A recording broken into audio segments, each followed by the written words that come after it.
Hey guys, so today I'm going to be working on my kitchen backsplash. I already did a little sample here, but I will insert before pictures so you guys could see what this area looked like. It was not always white, it was green. So you'll see some pictures right now of how it looked, and it wasn't the prettiest. It was like a vomit doo-doo green color.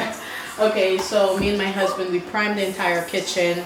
And, you know, we're pretty much going to go through a transition of remodeling, I guess, or giving the kitchen a makeover because it's very outdated. You know, the cabinets will be painted white, we'll change the backsplash and everything. And I just hope you guys are ready for this journey that we're going to go on. And, you know, pretty much get the dream kitchen that we both want, especially me, since I do most of the cooking in the house. I do all of the cooking in the house. But yeah, I'll be doing a lot of this work by myself. You know, I hope it inspires you to do things on your own, or at least try. You know, if you fail, try again. My followers who are super amazing, thank you guys so much for 15,000 subscribers on this channel. I did not expect to have that many subscribers this fast, so I appreciate that. Thank you for watching the videos and liking them and loving them. If you guys want to see how I do my kitchen backsplash, keep on watching. Guys, so as some of you can see, we're going for a herringbone pattern tile. So we're using a beveled edge field tile. It's a subway tile, but it has a curved edge to it. I hope you could see that. You see that right there? So it gives it this really awesome look. And instead of it completely being flat, it gives it a really nice texture without it being too much. So I already did a test sample this area. I used a acrylic adhesive to apply it. And this is not coming off at all. I did this last night just to test it out and see how it would work. And then this morning I took off all the spacers.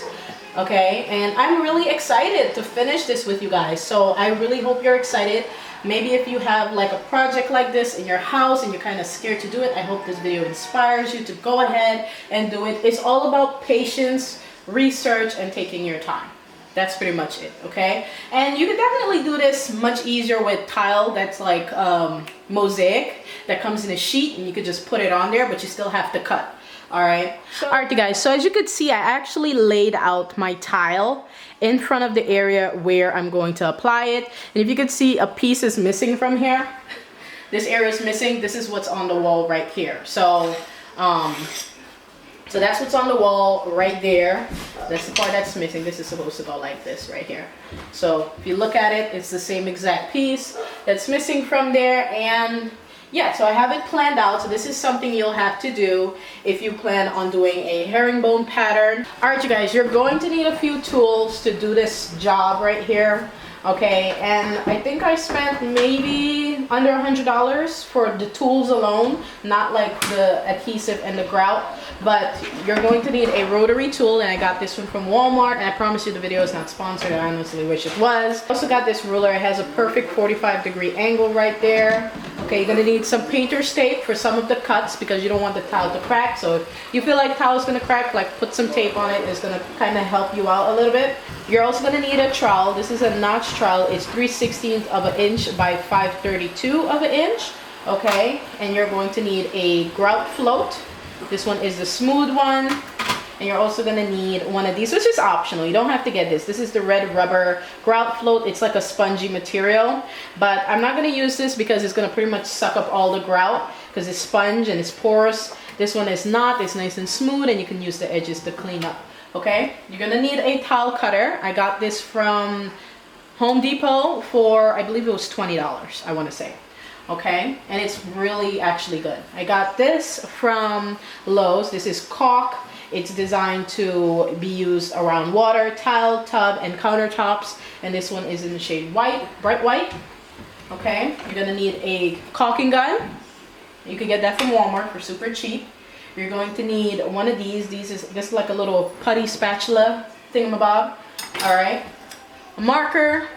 You're also gonna need spacers. This is 1/16 of an inch. They're really tiny because I don't want a lot of big gaps between the tile. This is the adhesive that I'll use. It's the Acryl Pro ceramic tile adhesive. It was recommended by one of the Home Depot employees, so I got 2 of these. But there is a lot in there. And I also got this. This is going to be my grout. It is alabaster. I believe I wanted white, but let's see what it looks like because it says alabaster. I hope it's white. Oh, this doesn't look good. Maybe his definition of white and mine were different, but I want bright white.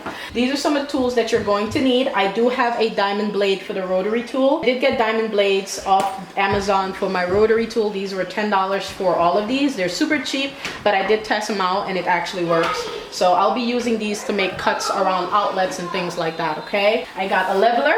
You're going to need that. I got one of these little square notches. It has different sizes on it. So I'll be using this side for the areas where are really small and I can't reach with the big one. Okay, so yeah, this is what you're going to need. I know it looks like a whole lot, it looks super confusing, but just have an area like the countertop and have it all laid out so it's not all here by your working space, okay? All right, you guys, so this area right here, I do not want this outlet. It is a cable wire outlet. I don't want a TV in my kitchen. I'm actually gonna get a tablet, so, you know, I want a little like, I want my kitchen to be homey feeling but yet modern, but not modern to the point where my kitchen feels cold, you know what I mean? So I want bright white but still little modern things, but I don't want a TV. I'll get a tablet and put a tablet stand and whatever. So we're gonna close this up because I'm not gonna use it. All right, we're going to use this right here. You get them in packets like this. They sell this in most hardware stores and it comes with grout tape that's like a sticky tape and it's like a mesh. And it comes with it. I took the tape off of this one, but you could put it, cut it to size, put it where you need to put it with the tape, and it pretty much stays in place. This is still sticky. I could press it on and it'll pretty much stay in place and you can go over it, but you need to put the mesh tape, okay? You can't just do it like that, all right? So this one's already cut to size, and I'm gonna put fresh tape on it. You can buy these in the hardware store as well. So this is just for like drywall patching and stuff like that. It's really handy to keep this. All right, so I'm just gonna go over it. One piece there. Make it nice and flat. Cut it, you don't want too much. So just leave like an extra ½ inch to an inch on all the sides. It's gonna be covered up by tile anyways. There. Rub it down. You can use one of these little plastic tools to just make it nice and flat. If there's like any loose threads, take them off. I'm going to be using this. The company is called DAP, Dry Dex. It's a spackling product and it's pink. And when it's dry, it turns white. I'm gonna start on the edge and just like fade it out. You want it to be nice and smooth. Okay, make sure you press it in good.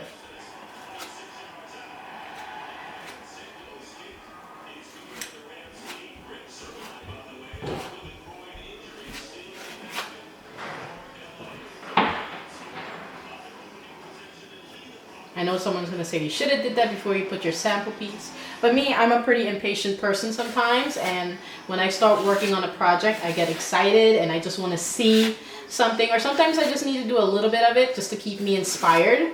All right, so I put a little bit on there. I'm gonna let it dry, and then once it's dry, I'm gonna go over it again. All right, you guys, so once it dried a bit more, I went over it again, just doing thin layers, and then let that one dry a bit more, and then I went over that again until it was nice and smooth and patched up completely. All right, so now I'm gonna go in with my square notch. I got this one from Lowe's. That's where I got it from. Yep, Lowe's. And honestly, I prefer this one more than the big one that I got. Okay, so I'm gonna go in and I'm using this side of it, or 1/8 of an inch side. I'm gonna end up using this small little you know, notch to do pretty much the entire backsplash. I'm gonna show you guys most of what I do, and then once I finish, I'll do a second video on it. You're also gonna have to back butter, so put a little amount on the back of the tile. Okay, this is a small amount, nothing too crazy. Put in our next piece right there. I just realized that my pattern was off. Oh my goodness, I just saw it. Hold on. Hold on. So this is supposed to go this way. I am so sorry about that. Okay. Just made a mistake. I just saw it and I'm so happy. I was looking at it, I'm like, something doesn't look right. Okay, so we're gonna do the whole process again, back butter, okay?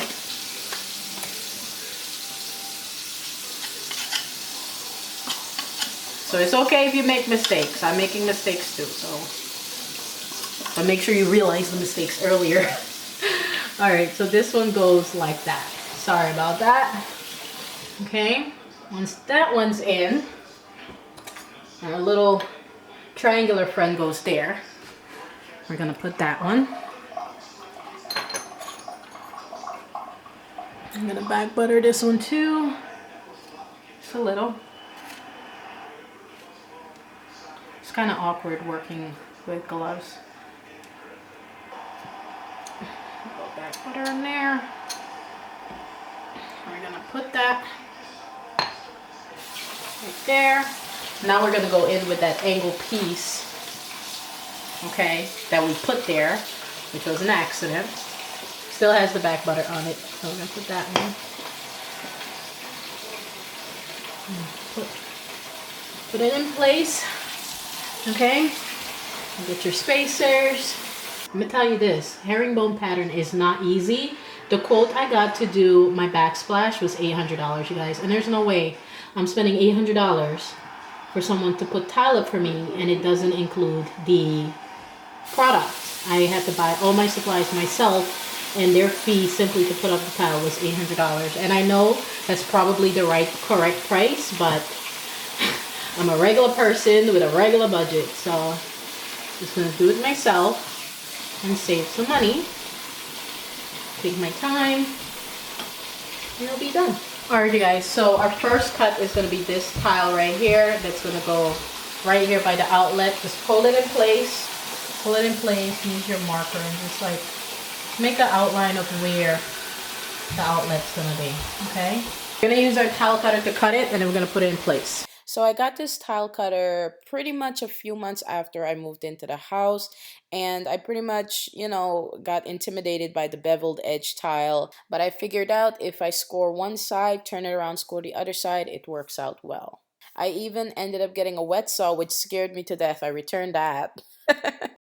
So once I have my tile cut, as you guys can see, I did a 45-degree angle on this cut. I used my ruler that I got from Walmart. I'm going to back butter it and, you know, put it in place where the outlet is. You're going to have to, you know, remove the screws from the outlet because the wall is pretty much getting a little bit higher, so you're gonna have to, you know, remove the screws from the outlet, and then it's pretty much going to raise up a bit. So when you put your new outlet covers on, it'll be nice and flush and, you know, even. Make sure you put your spacers in. Okay, and another thing I wanted to tell you guys, if you can, get some gloves that fit really well. I did, you know, have one glove on one hand because I cut my finger really bad, not with the tile. I was actually cleaning the vacuum, and I sliced my thumb on both sides open with a pair of scissors. Don't use scissors to clean vacuums. Okay, but yeah, wear some, you know, gloves to keep your hands nice and clean, because, you know, I pretty much had to scrub my hands off, you know, with all the adhesive that was stuck onto it. Okay,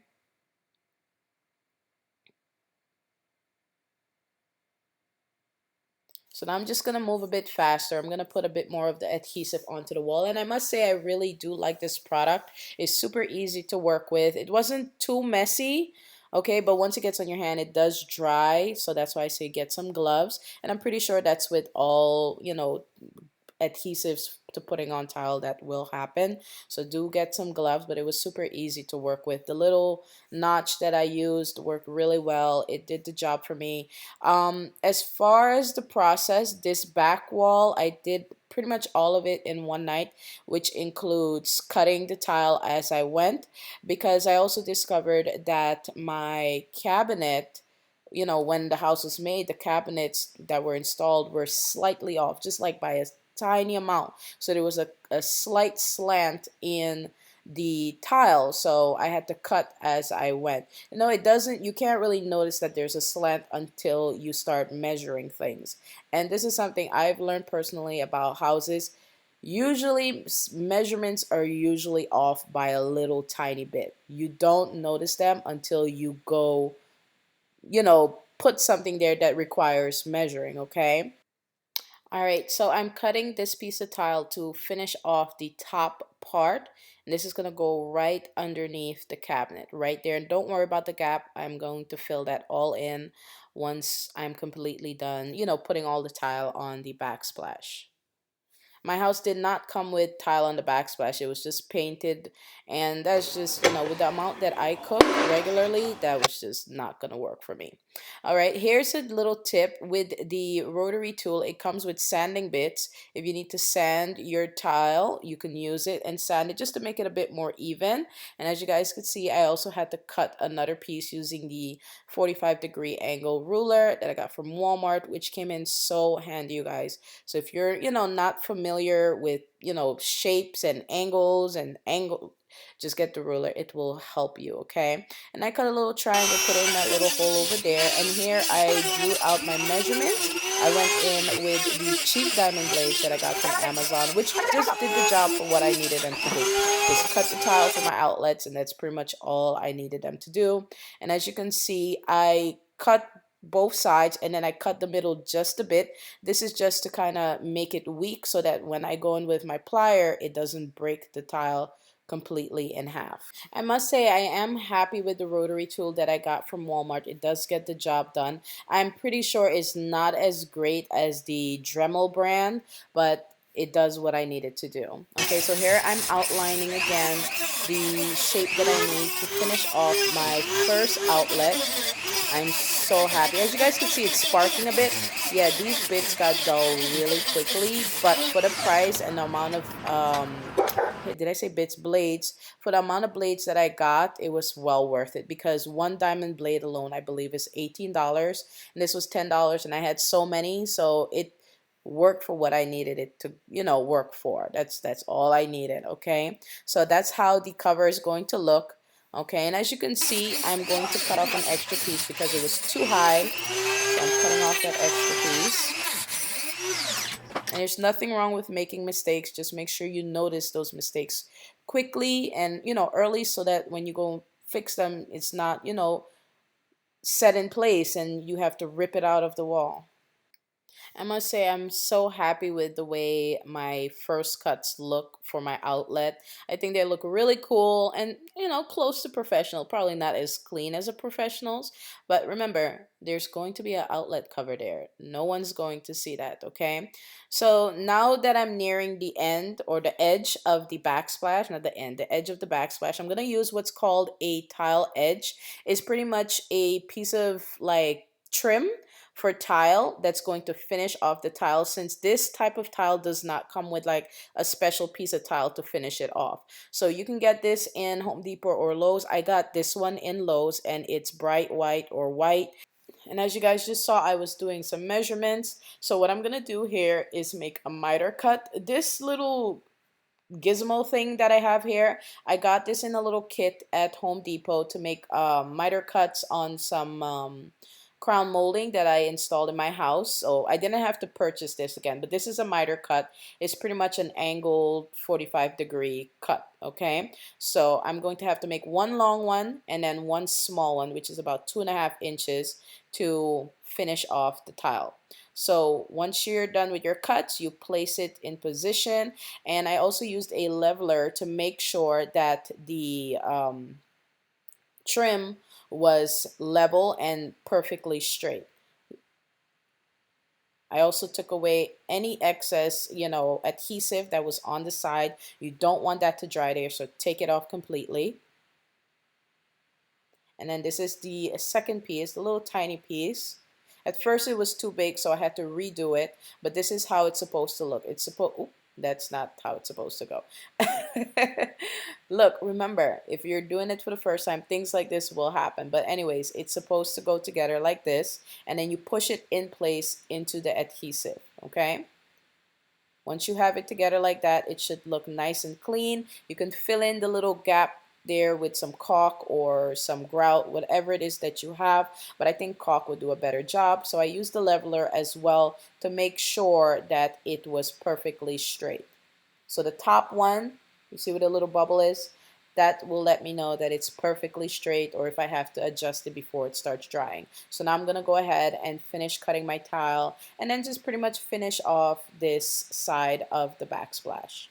So if you guys want to know how long this took, because I'm pretty sure a lot of people are going to ask how long this took, well, it really just depends on the type of saw you have. If you have a manual tile cutter, if you have a wet saw, if if you have something that's going to cut your tile much faster than a manual tile cutter, or if your tiles are completely flat, that will make your life so much easier. But my tiles have that little edge, so it takes a little tiny bit more time, and I'm just one person, okay? I'm just one person.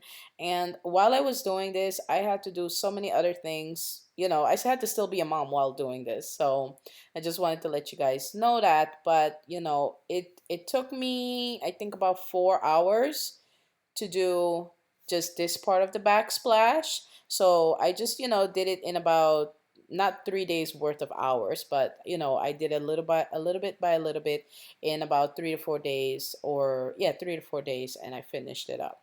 Well, not completely. Right now I still have the stove backsplash to do, and I have the other side of the backsplash to do that's between the stove and the fridge. But the plans for the kitchen, we're brightening it up. So this window frame, we ran out of primer. It's a special stain blocking primer that I got, and it works okay. But I'll have to put 2 coats on it because the stain sometimes comes through. But the frames of the windows will be white. The walls will be gray. Backsplash, of course, is white. The kitchen cabinets will be white, and the countertops, I do have a plan for that, and I will post a video on what exactly it is that I will be doing to my countertops. The faucet will eventually change. We'll put in a new sink, new hardware, all of that. It's just going to take some time, and I hope you guys are patient and ready for this journey, because it will take some time to get it done. Okay, so this was another day that I started the backsplash behind the faucet. You can notice by my change of clothes, and I have gloves on. Okay, these gloves were a little bit too big, but yeah, they were okay. Okay, my hands weren't as messy as they were the first day. All right, so as you guys can see, I'm doing my cuts while I'm doing this. I didn't have my tile pre-cut, and I'm still using the little small notch. I did have some water damage behind my faucet because there was a piece of granite, like a little bar of granite that if you go in the beginning part of the video, see me take it off. There was like a little crack in it. Well, not a crack, but there was like a little crack in the caulk that was on it, and water was leaking through, and I fixed that, but the water kept going through. So that's another reason why I completely took out that little back piece of granite that was there. I just did not like it at all, so I just took it out, and that was that. I fixed up the area where it caused a bit of damage to the drywall, fixed that up, and then went over it with the tile. Alright, you guys, so once I finished this part of the backsplash, I think I was done for the night. And then the next day, I did the grout for the first part of the backsplash that I did. So this grout is already, like pre-sealed, so I don't have to go in and seal it. They actually, in the beginning of the video I showed you, they gave me the shade called Alabaster, which is an off-white, yellow tone grout, and that's not what I wanted. I wanted bright white, so I had to go back, try to return it, and then come to find out the color was discontinued, and basically they don't sell it anymore. So I couldn't even return it. I couldn't get a refund or anything like that. They couldn't do anything. They used the same card that I had to try to get me a discount, and the girl said that because they discontinued it, they can't give me anything. So now I'm just stuck with this ugly grout. It's just ugh. Anyways, I'm not going to have to seal it once I'm done. It has that already. Just follow the directions on the back of the grout, which is pretty simple. What they want you to do is lightly moisten the tile. So what I did was I have this huge sponge that I use for cleaning grout. I wet it a little bit, squeezed it out really well, and just lightly patted the tile, got it nice and damp, but not wet. You don't want the tile to be dripping water. You just want it like almost like a mist. almost like a tiny mist, okay? And then you go over it with your grout and you move around in a 45-degree angle and get the grout in the, the little grooves, okay? It's unfortunate, like if you read the reviews on this grout, this is the Fusion Pro grout.